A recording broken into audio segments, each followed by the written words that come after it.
One word that comes to your mind when you think about youth participation in Foresight. One word. Any? Hope? What else? Futures? Futuristic. Imagination. Responsibility, creativity. Freedom, resilience. Amazing. Perspectives. Out of the box. Unconventional, yeah. Preparation. Amazing. Because today we're going to talk not just about youth inclusion, it's a very important component of the session, but also about youth innovation.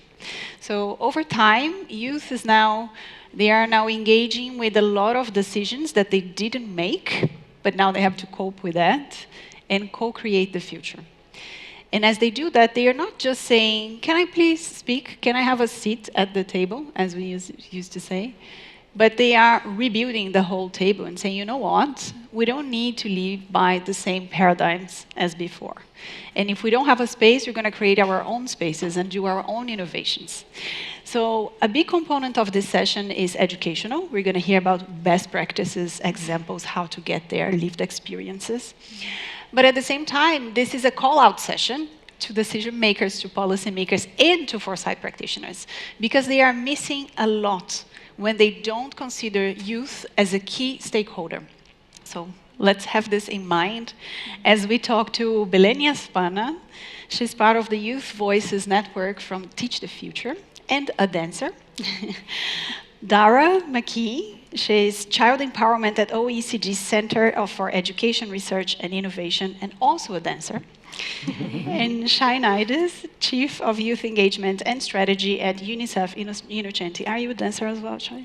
Yeah, actually, probably not as good, but I try. Yeah, lovely. It's important to try things, Yeah, so maybe, the happy hour, we can have some lessons. So I wanted to start with you, Belén, as a young person. How do you feel when you see all these decisions being made on so many levels? Do you feel included? And when you talk to your peers, what do you talk about? What is the sense of inclusivity for you at the moment, in general? Hi, Thays, and hi, everyone. I'm really happy to be here. After to be involved in these topics about leadership and a community, I feel that I have not a vote or a space to raise my voice. But when I found a Teach the Future and this wonderful community, I could explain my ideas and to be really young that have a different perspective and also be a change maker and have a powerful impact in my community. I am a dancer and I use this powerful tool to empowering my community, specific girls, that have low-income resources, because in Peru there are different spaces that have not access to this amazing tool. So I bring them the opportunity to learn about dance, different style of dance, and also about know themselves, and know about their emotion that it's very important to take into account. Wonderful. So Shai, let me come to you now, because Belén just said that about her participation and inclusivity at the Teach the Future. And there has been some other initiatives where youth is being more and more engaged in the policy-making space, multilateral spaces, and Foresight. But there are still a lot to be done, right? Yeah. And I wanted to know from you, what are the barriers and the pitfalls when we try to engage youth? What is meaningful engagement versus tokenism? And what kind of models UNICEF has been disseminating to help overcome these barriers and also have better ways of engaging with youth? Yeah. So, first of all, I think it's really important to acknowledge that in the field of, in the multilateral system, there's been tremendous progress in when it comes to involving young people in policy and decision making, not just in the multilateral system, but also at a government level. And if you look at the last few years, especially the last 5 years, we've seen an explosion of investments and programs, initiatives, fellowships, opportunities for young people to apply, attend, from COP to other multilateral forums that are critical. So I think it's really important to start with an acknowledgement that a lot of progress has been made. Now, this is not a coincidence that it is happening. It is a response to what's happening in the world, right? If we look at parliaments, for example, around the world, half of the world's population is around 30, is young, basically. So half of the world's population are young people, but only 2.8% of parliamentarians are under 30 years old. Historically, youth have been locked out of spaces of policy design, decision-making, and in a way, it makes a lot of sense that governments are responding, and the multilateral system also, because it is critical to do this in order to tackle this widening trust gap that is existing between generations. We cannot ignore this anymore. So huge progress has been made. Unfortunately, despite the great progress, there are a lot of barriers and issues that still need to be solved. So at UNICEF Innocenti, which is the Global Office of Research and Foresight at UNICEF, we've been doing research, and our research shows, working with young people who've engaged in the multilateral system, that too often those opportunities are very few. And when a young person finally makes it into one of these amazing opportunities, they find many barriers, issues getting their visa, issue getting financing. They often are expected to attend the big meeting, speak in front of very high-level folks for 5 minutes to inspire everyone.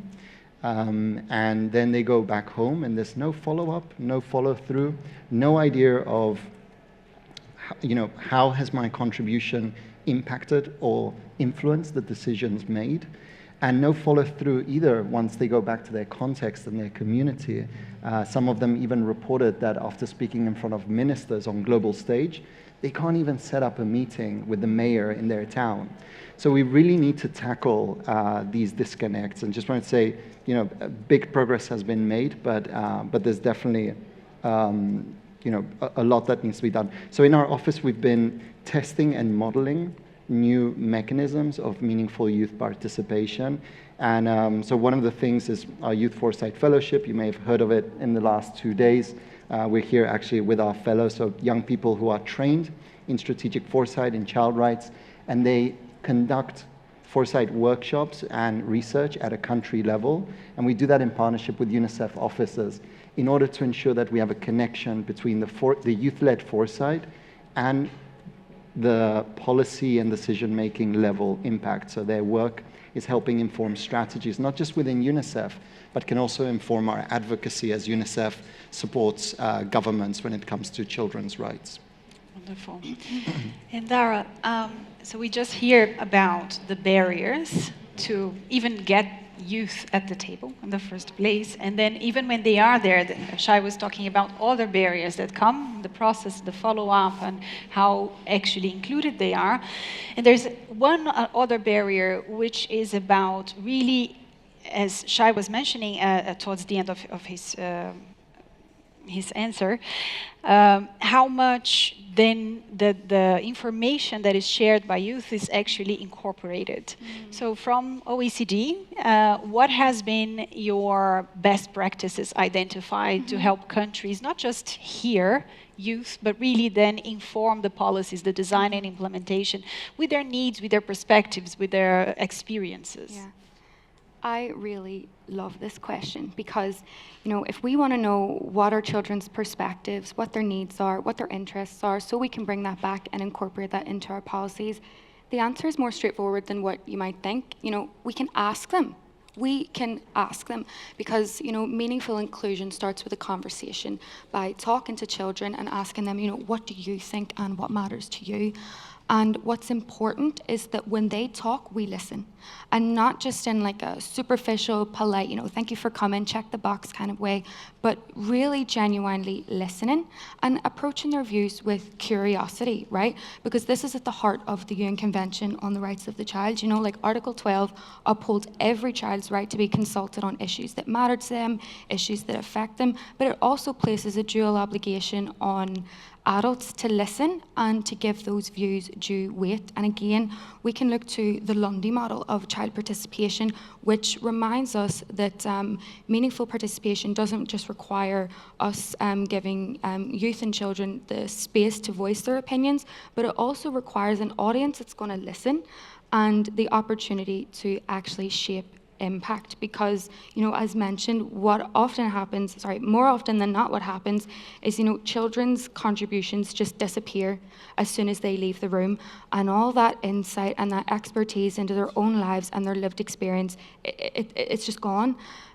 But what we see in the research and in the best practice is that those policies that meaningfully reflect, you know, the needs, the interests, and the perspectives of people, and young people and children, is those policies that began with a conversation by speaking to children and allowing their input to have influence over decision making.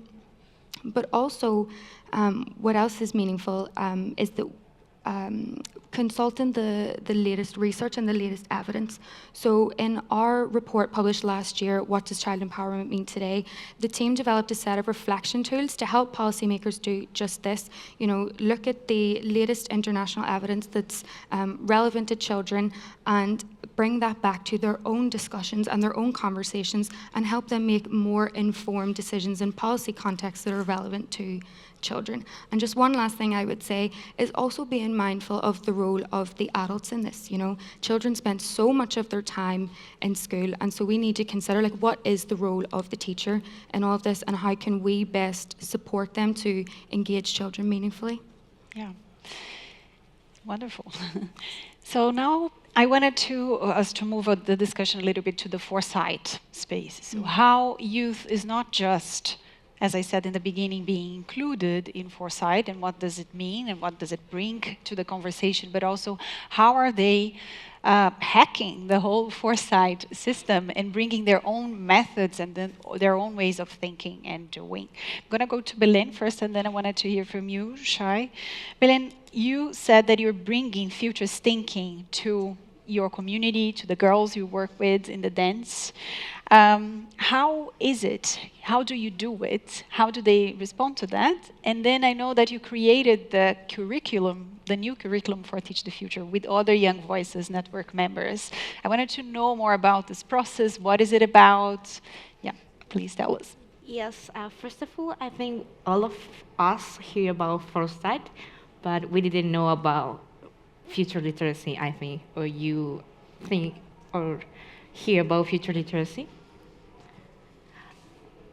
Well, in Teach the Future, we implement like future literacy to bring that tools to implement in our projects, in our community. I think Foresight, it's like more to bring into a professional ambit. So, but a lot of people didn't know about like the process that it's future literacy, about, you know, the skills, to know the change, to know the leadership, and how to implement to become, to achieve that goal. Mm-hmm. So in Teach the Future, we are part of this curriculum to teach the youth and also to complement in their projects and to have this powerful impact. About my project, I implemented, well, in the future, I want to implement to the girls to know about this powerful topic that will help them in their future, because it's so powerful to know about change, to expect the future. Also, not to predict. It's like more to have different perspective and different alternatives to know what is going to happen and to be prepared and to create that ambit that will be to have the change maker in our futures. And when you created the curriculum, how was the process for you? How did you feel? How you engaged with other members of the Youth Voices Network? I'm really happy to have like the network, and we are like youth to different part of the world, and I'm really happy, appreciate that all the brainstorming ideas to all of them, because we live different realities, and that will be like powerful to implement in the curriculum and to spread in more part of the world. Wonderful. So Shai, as we just heard again from Belén, youth is really creating even new tools, new toolkits, new ways of navigating futures literacy and foresight. What is your experience with the fellowship? Like, how have you seen, what kind of examples have you seen where foresight practitioners bring young, really meaningfully, ethically, in a deep way to the conversation? What kind of innovation youth has been able to create in this space, and how young people are really shaping the future of foresight? Yeah, I mean, I think very connected to Belén's experience that she shared. This is very resonant with the experience of our fellows. I think that one of the key ways that young people are transforming foresight based on what we're seeing is that they want to move away, they want to move foresight from being a tool of analysis to being a tool of action. It's foresight for what, right? And in our experience, fellows and the youth networks that they've been engaging deeply care about making the world a better place. They deeply care about development issues, about rights, about their community, and so it's been quite a beautiful experience to see young people joining the fellowship, learning about foresight, then conducting foresight, and really owning it, not just as a tool to support in our work, looking at trends or anticipating possible disruptions, but also looking at what does this mean for their community? What is the preferred future that they wish to see for their community? And then don't stop there, but looking at and so what? And how can we take tangible actions to make that future a reality? The other thing we're seeing young people do, so in our fellowship, one of the really important things early on was because foresight can be quite technical and jargony, it's quite intimidating, right? And I consider myself relatively new in the space, and I myself felt it was somewhat intimidating also sometimes. So working with young people all around the world, especially in the global south and the global majority, has also been really insightful to understand how the tools can be transformed to be more resonant with their local realities. And so whether it's Renz in Philippines with his network looking at what is the role of indigenous knowledge and bringing that into these youth-led foresight workshops. Or Korkemai, like we have this Future Child exhibit on level 1. Which is fantastic. Yes, Yeah. Check it out, please, if you haven't checked it out yet. We still have a few hours. There's all these elements that are really important for young people when it comes to their culture, their community, and really important knowledge that they wish to bring into those possible futures. And so this is in the exhibit, the Future Child from the persona from Kazakhstan has elements that are really kind of details that come from the culture in this country. So I think it's really important. The other point that I had was that young people, their participation in foresight, I really believe it's critical. Like, we've also seen that when young people lead foresight with their communities, they identify signals that have not been identified. They are living an experience of reality that is different to some of the experts who've been doing this work for very long, or the people making the decisions when it comes to policy design, right?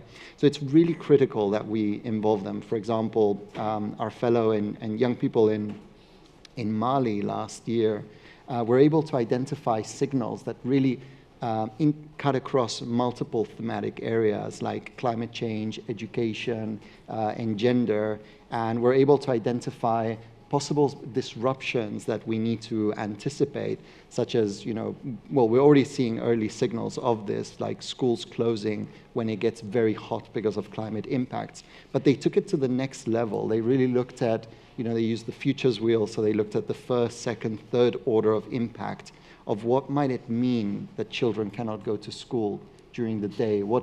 And they called it night mode education. What would a world look like in which children cannot study during the day because it's too hot and they have to learn at night? How would that then impact their ability to build bonds, relationship with their family, with their friends?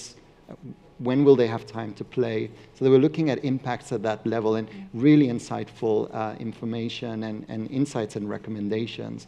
And again, it's really important that we are ideally building these opportunities in spaces where we can go from insight to informing strategy, to informing recommendations in policy and decision making. Speaking of policy recommendations, Darragh, in your work, what kind of examples do you have where children's participation really influenced the decision making and the shape of the policies at national and even international level? Yeah. So in our work over the last year, we really have taken a deep dive into, what does child empowerment and child participation in decision making, what does it actually look like in practice? And one thing that we have seen is that even those smallest initiatives, when they're taken seriously, they can ripple outwards and influence decision making on the national level. So if I could give you an example from Luxembourg, a few months back, a colleague and I travelled to Luxembourg to observe classroom consultations with children at a local primary school as a part of Project Alpha. And Project Alpha is essentially a small, innovative policy initiative that wanted to rethink how children learn to read and write in Luxembourg. Because until this pilot, all children in Luxembourg automatically began their literacy education in German. And, this idea was to give children the choice between French or German, depending on what language was most comfortable to them and their families at home. So to test this, the Ministry of Education sat down with children in the classroom and asked them, how has it been? What's your experience in learning to read and write? And actually give them the choice to choose between the two languages for the first time. And what we observed was that these consultations were, very creative and very playful. If my memory serves me correctly, these children were 7 and 8 years old. So again, there was a lot of play. They were asked, how is your experience learning to read and write? What learning activities work best for you? What do you not like so much? What do you find challenging? And do you prefer a language in particular? And what these consultations revealed was just how multilingual daily life really was for those children. We witnessed children 7, 8 years old, switching between French, German, Luxembourgish, sometimes even Portuguese, English, like it was nothing. So that was very clear to us that, language played such a huge part in their daily lives and in their school experiences. So ultimately, the children and the parents involved in this pilot really supported this initiative, and their input directly shaped national education policy. So from the next academic year, 2026-2027, this reform is going to be rolled out nationally across Luxembourg based on this small consultation with these children where they were really listened to, and they said, actually, I speak Italian at home, so I would prefer to learn to read and write in French.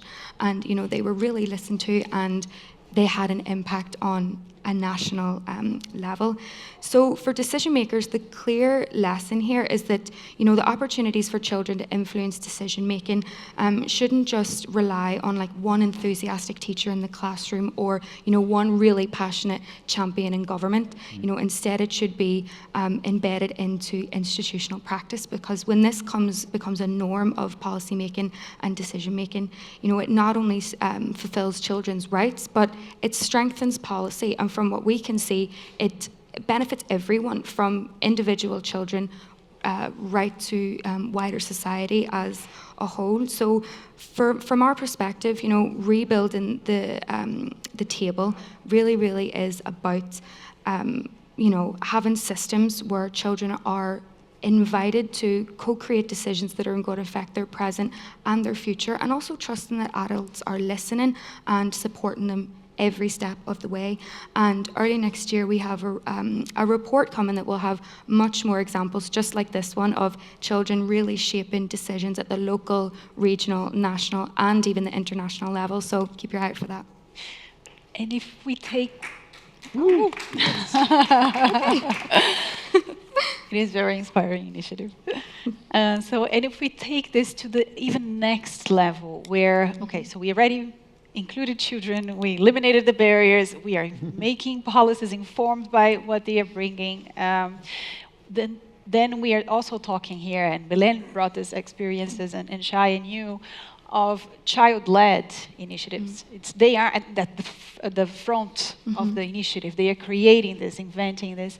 How can policymakers be prepared for child-led initiatives in a meaningful way? Yeah, that is a great question, because over the last year, what we have seen is that those countries that are best prepared for, meaningful youth initiatives and meaningful participation are those with the right culture and the right institutional attitudes and perspectives towards children.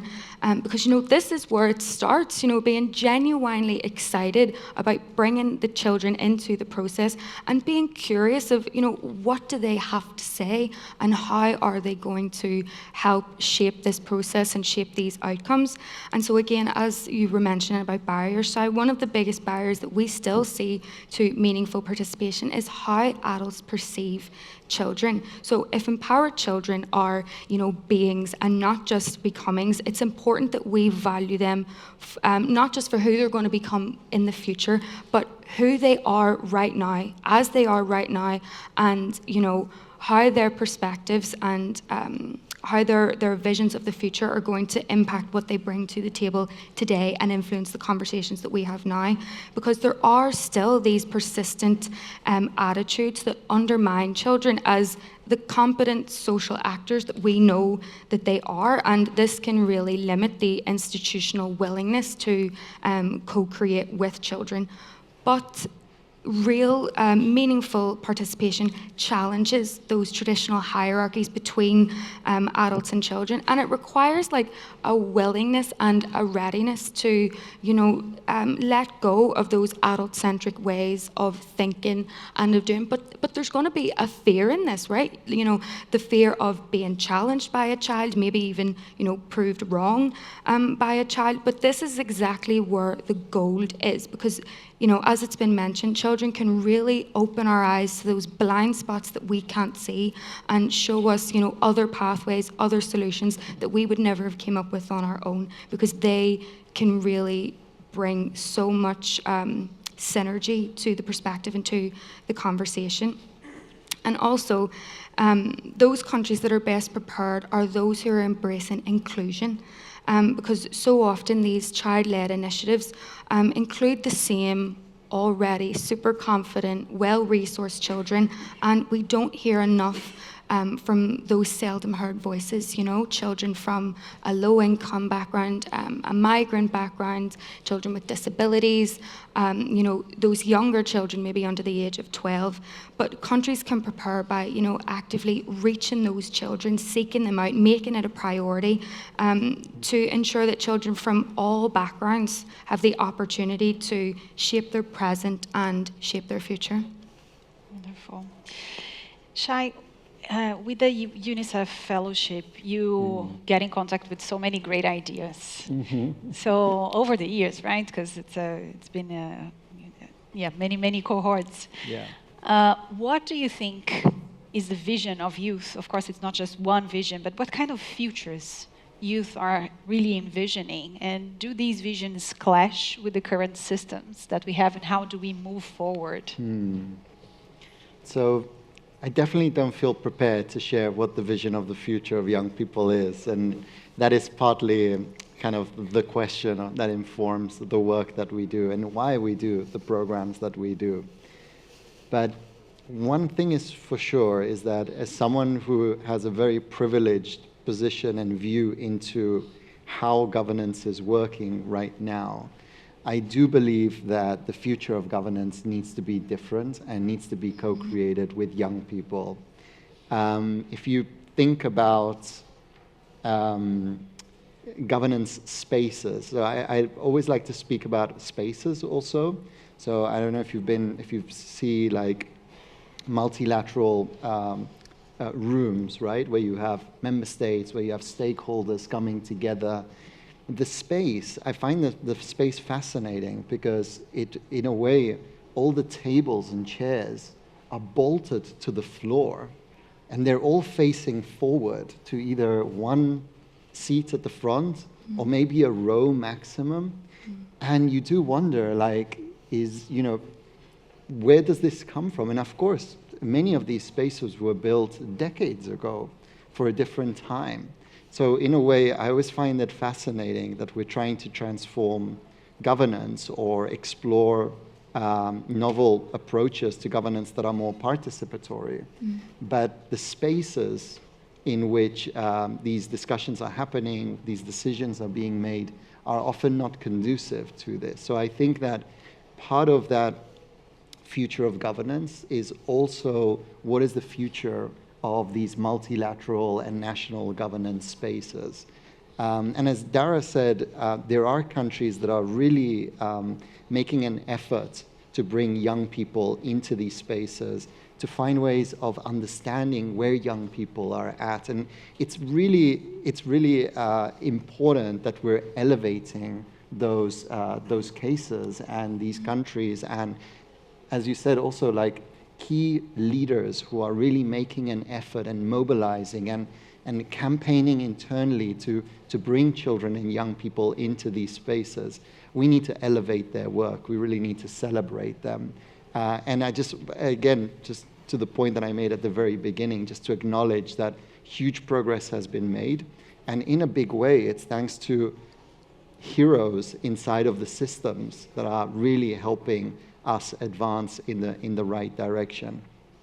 And just to say, again, it's really important that we do create these spaces, because young people in general, when from our work, but also when I speak with them, in general, you do get a sense that young people can be quite anxious about the future, and rightfully so. You know, in this global fragmentation, multipolarization that we're seeing is not very helpful. So I do think that that's an important thing to look at.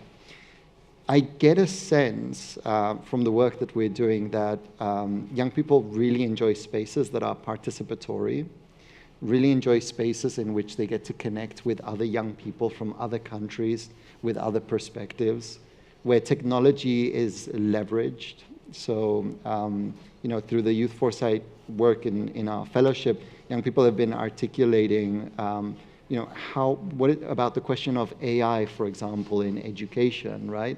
And really challenging the notion that the way forward is to just ban AI, and more saying, no, we want to learn with our parents, with our teachers. We want to explore with them.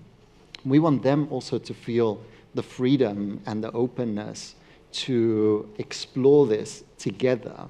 And so there's these really exciting pathways that if we can explore and unpack, we might be learning and moving a bit more into this possible future that is more intergenerational, you know, coming from a place of true respect for the perspectives of children and young people, their concerns, their priorities, and the futures that they wish to be a part of. So that's really important.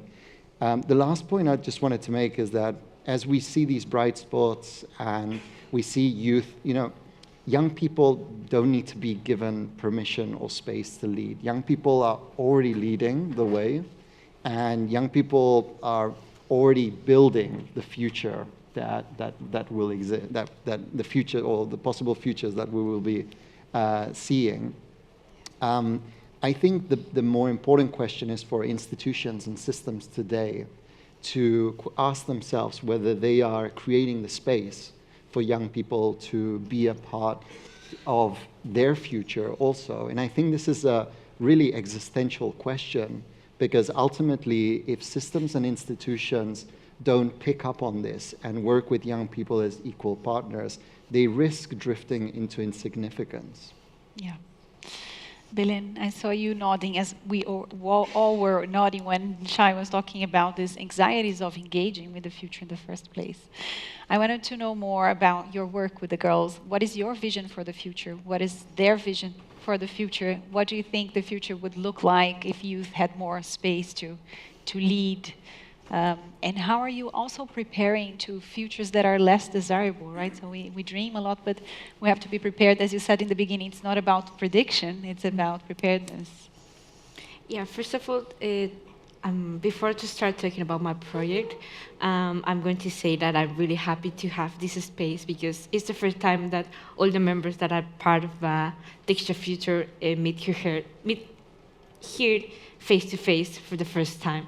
And that's the power of this connection and this community that impulse empowering society, or the Foresight of future literacy. I'm really happy to share with them because some people think that we are the generation of the future, but I think we are change maker and we need to make the path for our future, and we are the generation of now to have an impact day to day for our communities. So I can bring that insights to my project to bring that girls a space that they can be their own self, they can shine, and they can be their own, the better version they have. So implement it and also to expect their future, to have different perspective, to build what they want. So yeah, I think if we create more space like that for youth, it will be so powerful because we are going to connect and we can see the different realities and the different perspective of the thinkers and how youth thinks and can co-create and support them to create wonderful things for the future.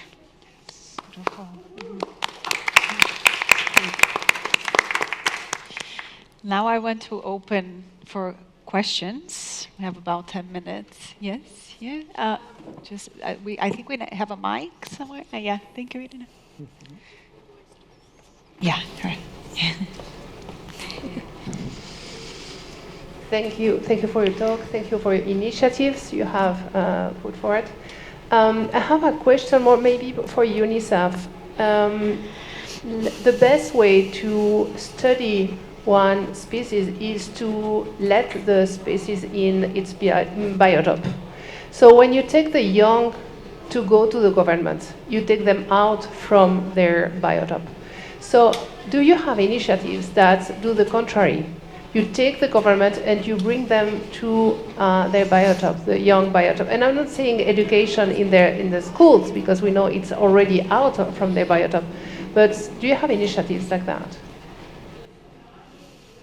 You want to take a few questions? Yeah, sure. Yes. Oh, well, if you want, I can answer, but just wondering if. Yeah, let's just so we have more time. Yeah, so let's take 3 questions and then we answer.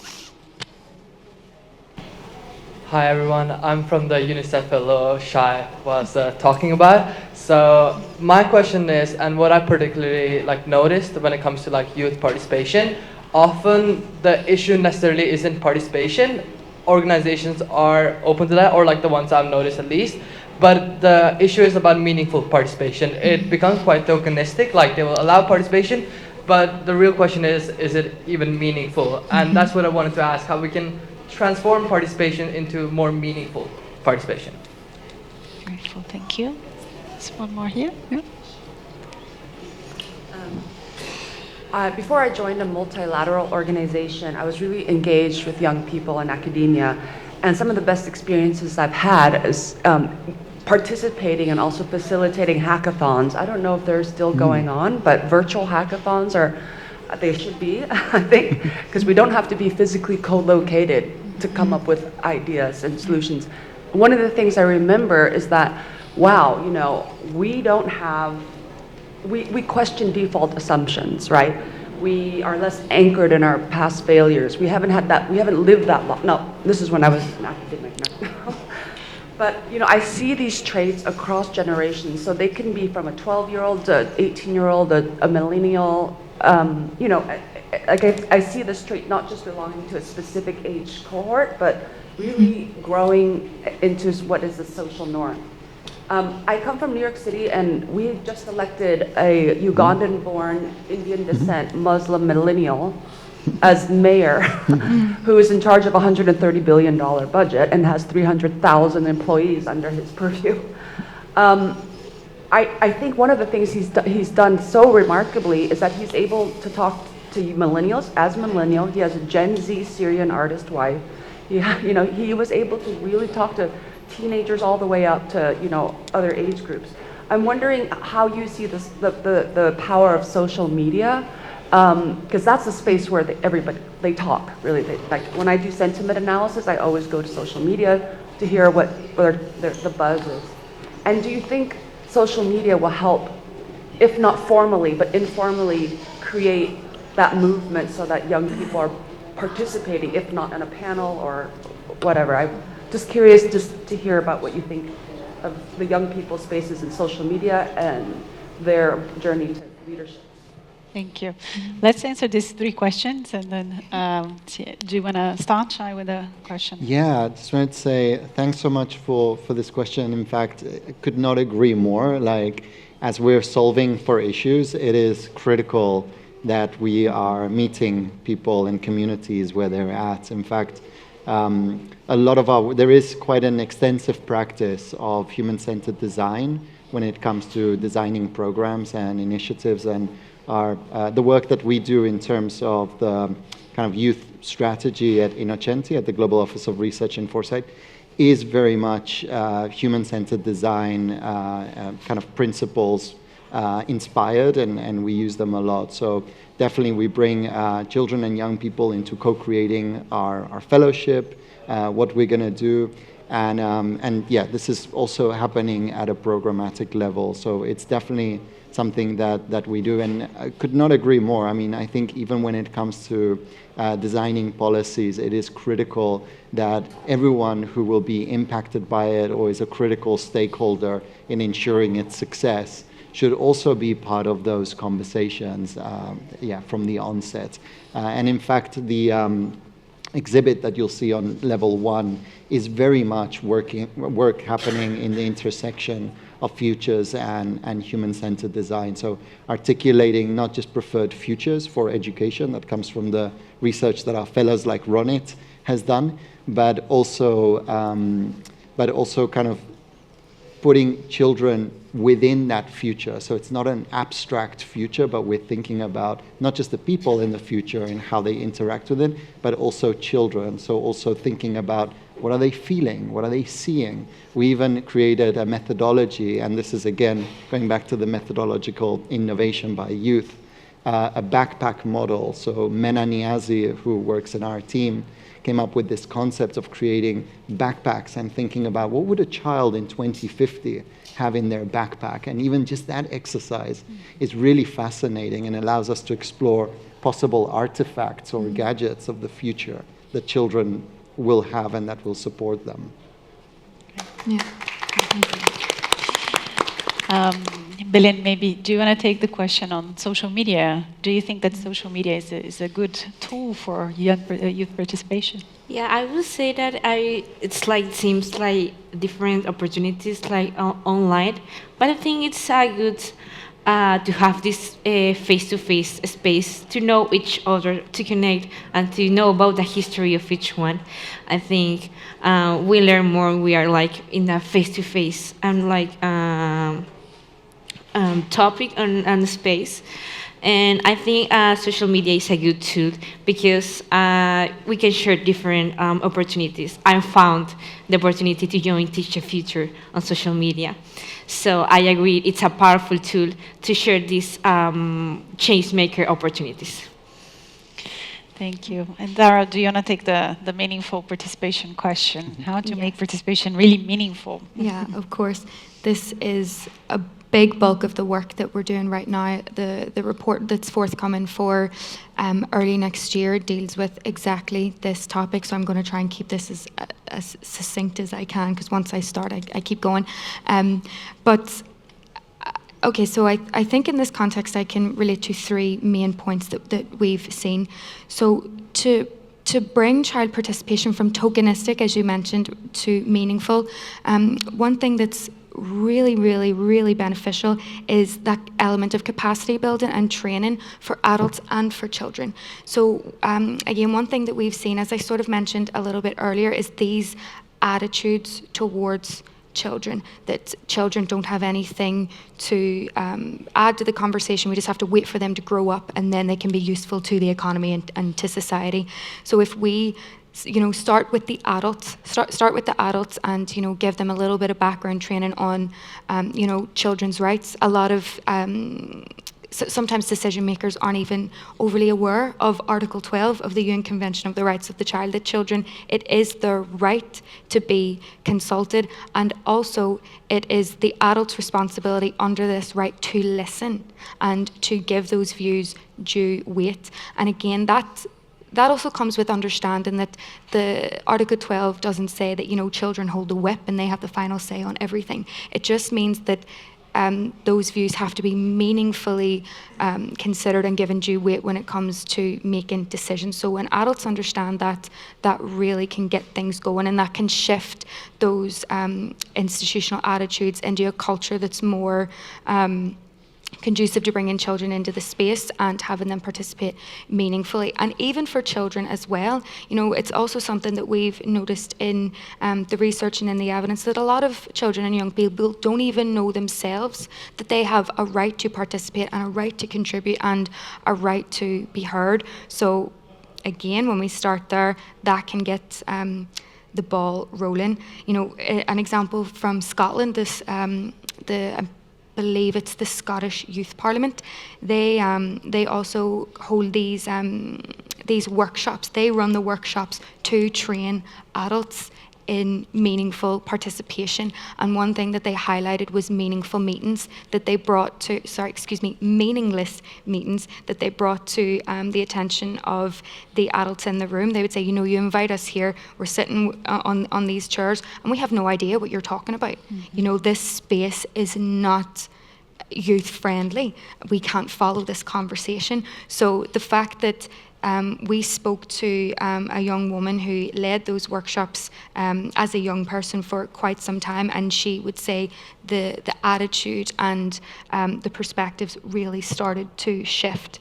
And also, again, in that regard, the child and youth friendly materials. Again, I spoke to a young person in Dublin who mentioned that she was invited to a consultation to do with children's health, so, you know, vaping, smoking, alcohol consumption, things like that. And I think it was not even 48 hours before, she was handed a 57-page document, you know, this thick, full of all this jargon that she didn't understand. And she expressed, you know, my attendance at that meeting wasn't meaningful. I didn't fully understand what was expected of me, the topic that was being discussed. So my contributions, although they, you know, came from the heart and I did my best, they weren't as meaningful as they could have been because I wasn't fully aware of everything that was going on. So again, this is why we look at those child-friendly summaries, child-friendly glossaries.